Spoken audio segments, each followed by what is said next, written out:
I want to ask you a question, and I want you to think about it before you answer. If your partner broke their most important promise to you, the promise that made you choose them in the first place, and then went on television and said, actually, I never promised that, and then their friends called you a traitor for being upset, how healthy is that relationship? That is the Trump-MAGA relationship right now. On day 30 of a war, Trump promised would never happen, with 13 American soldiers dead, with 3,196 people killed, with 338 of them children, with the No King protest putting millions in the streets with a group chat called the Ayatollah. The White House says 90% of MAGA supports the war. The polls say 61% of Americans disapprove. Tucker Carlson says absolutely disgusting and evil. Joe Rogan says, I feel betrayed. Alex Jones says, I'm watching my lifeboat sink by its own doing. MTG says, we said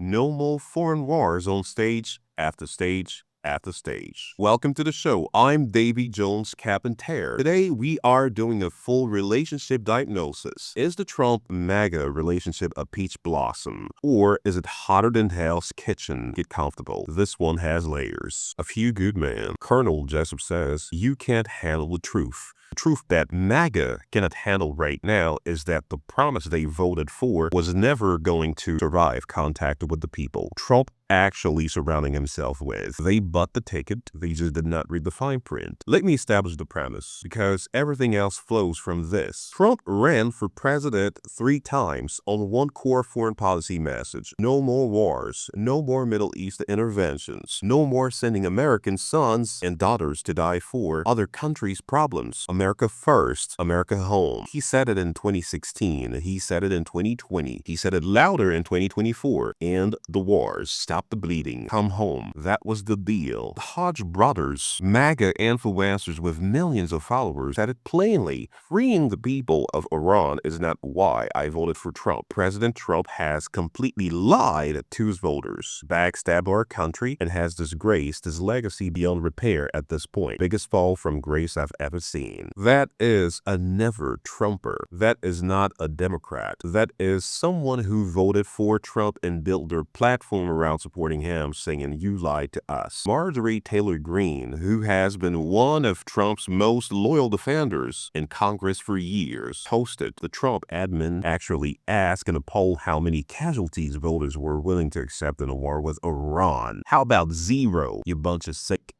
liars. We voted for America first and 0 wars. That is Marjorie Taylor Greene. 0 in all caps. Liars in all caps. She used asterisks, but we all know what she said. When MTG is calling you liars in all caps, you have lost a specific kind of ground. Frankenstein, the monster turned on its own creator. Trump did not build the MAGA influencer ecosystem. Tucker Carlson built it. Joe Rogan amplified it. Alex Jones seeded it. Nick Fuentes radicalized it. The Hodge brothers, Tim Pool, Betty Johnson monetized it. And now the monster, the movement, is looking at the creator and saying, this is not what you promised us. Let me give you the full inferential breakdown, because this is the earthquake underneath the surface. Tucker Carlson, most watched right-wing podcast in America. This attack on Iran is absolutely disgusting and evil. This is going to shuffle the deck in a profound way. This is Israel's war. This is not the United States war. Carlson personally lobbied Trump against the attack. He went public anyway. Ted Cruz called him a French traitor. Carlson called back and said he still loves Trump, which is the most on-brand MAGA response possible. Joe Rogan, 11 million views per episode, endorsed Trump in 2024. It just seems so insane based on what he ran on. He ran on no more wars and these stupid, senseless wars, and then we have one that we can't even really clearly define why we did it.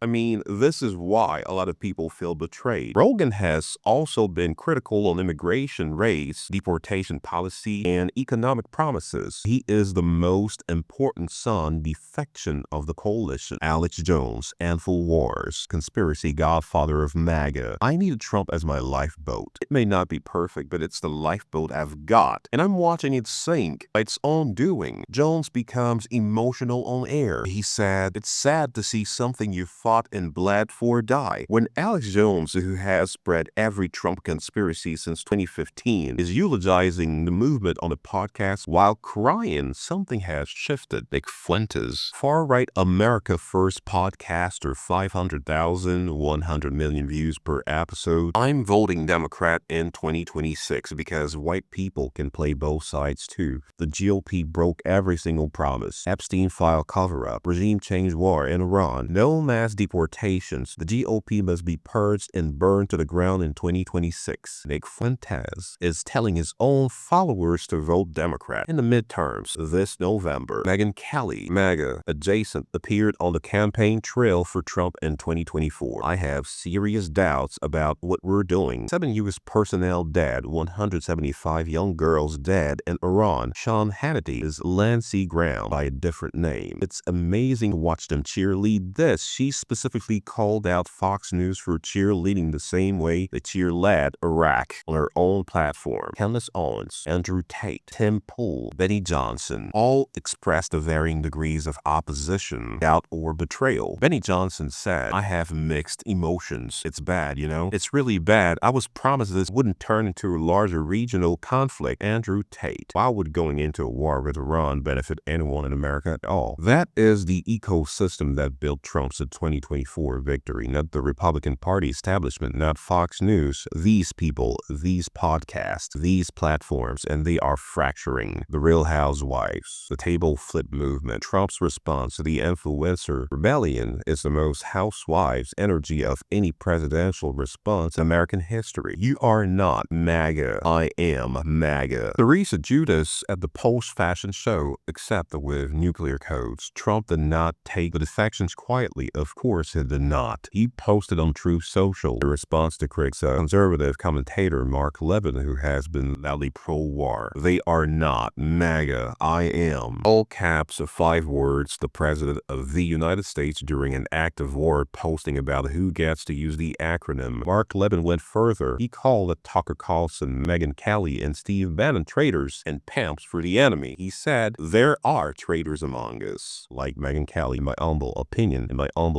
like Tucker Carlson, in my humble opinion, like bloated Bannon, in my humble opinion. He said they give aid and comfort to the enemy. Steve Bannon, who helped architect the MAGA in 2016, fighting with Tucker Carlson, who mainstreamed the MAGA to 4 million nightly viewers over who is the real MAGA, while Mark Levin calls them all traitors, is the most MAGA Civil War sentence ever written. Fun fact, in 2016, Trump's first campaign, MAGA stood for Make America Great Again. In 2016, MAGA apparently stands for a purity test that only the president can administer. That changes based on who is criticizing him that week, and that currently excludes Tucker Carlson, Megyn Kelly, Steve Bannon, Marjorie Taylor Greene, Joel Kent, and Joe Rogan. The Matrix. There is what you're told is real, and there is what is actually real. The White House is living in the Matrix. The 90% approval number is the blue pill. The actual data is the red pill. Nobody in the West or ring wants to take the red pill. The White House keeps pointing to one number: 90% of self-identified MAGA voters support the war. Here is why that number is designed to mislead you. November 2026. If Shadow MAGA stays home, if the independents vote against incumbents, if young MAGA disillusionment suppresses turnout, the Republican majority in the House could flip, and that changes everything. Alex Jones said it best. I'm going to give him that. I needed Trump as my lifeboat, and I'm watching it sink by its own doing. The lifeboat is not sunk, not yet, but it's taking on water, and the people bailing it out are the same people who promised it would never need bailing. Subscribe every day we do the diagnosis that the headlines are too busy to complete. No spin, no peach blossom, where there's fire. No fire where there's just a smoke, just a full picture. I'm Davy Jones, Cabin Terror. I'll see you tomorrow.